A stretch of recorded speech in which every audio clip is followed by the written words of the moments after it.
देवी की सृष्टि शक्ति का वर्णन। श्री ने कहा, जीव कोश को बांधने वाली इस मेरी तिरोभाव नाम वाली शक्ति से बद्ध जीवों द्वारा सृष्टि आदि शक्तियां सर्वदा प्रवृत्त होती हैं। ये सृष्टि शुद्ध और अशुद्ध भेदों से दो भेदों वाली होती है। हे इंद्र, इसका विस्तार पूर्वक वर्णन आपसे पहले ही कराई हूं। फिर भी इनके 7 प्रकार होते हैं। पहली सृष्टि प्राजापत्य कर्म से दिन रात होती रहती है। अन्य सृष्टियां षट कोशों से तत्त काल में उत्पन्न होती हैं। फिर इंद्र, प्रकृति द्वारा किए गए सृष्टि कर्म के 3 भेद समझो। भाविकी, लैंगिकी और भौतिकी, ये 3 भेद हैं। जैसे नग्रोध के बीज में त्रिगुण की स्थिति रहती है, उसी प्रकार त्रिगुणात्म प्राकृत सृष्टि में महद आदि की स्थिति होती है। इसे ही भाव सृष्टि कहा जाता है। इसकी समष्टि व्यष्टि भेद से मैं लिंग सृष्टि करती हूँ।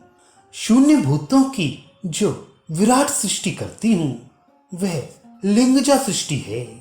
ये महतत्व से लेकर विशेष पर्यंत जो 23 संख्या वाले हैं, जो पदार्थ लिंग शरीर में रहते हैं उन्हें विराट कहा जाता है। समष्टि रूप से स्थित ज्ञानेंद्रियों का 3 रूप से स्थित अंतःकरण का जो अंश है वह प्रत्येक जीव में स्थित है। इसी प्रकार स्थूल भूतों का पहले कहा गया जो सूक्ष्म अंश है, ये 18 तथा क्लेश, कर्म, वासना और प्राण उसे लिंग शरीर कहते हैं, जो जीव गणों का आश्रय है।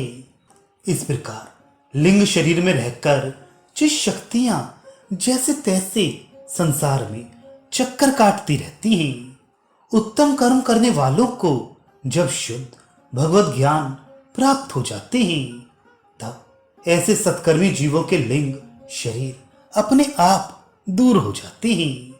अन्यथा किसी प्रकार लिंग शरीर का नाश नहीं होता। विराट का स्थूल देह, जिसका दूसरा नाम ब्रह्मांड भी है, वह सारा ब्रह्मांड शरीरधारियों के 4 प्रकार तथा अन्य प्रकार के भी शरीर मेरी भौत की सृष्टि है। ये हमारे पंचकर्म के भेदों में दूसरी सृष्टि की प्रक्रिया है।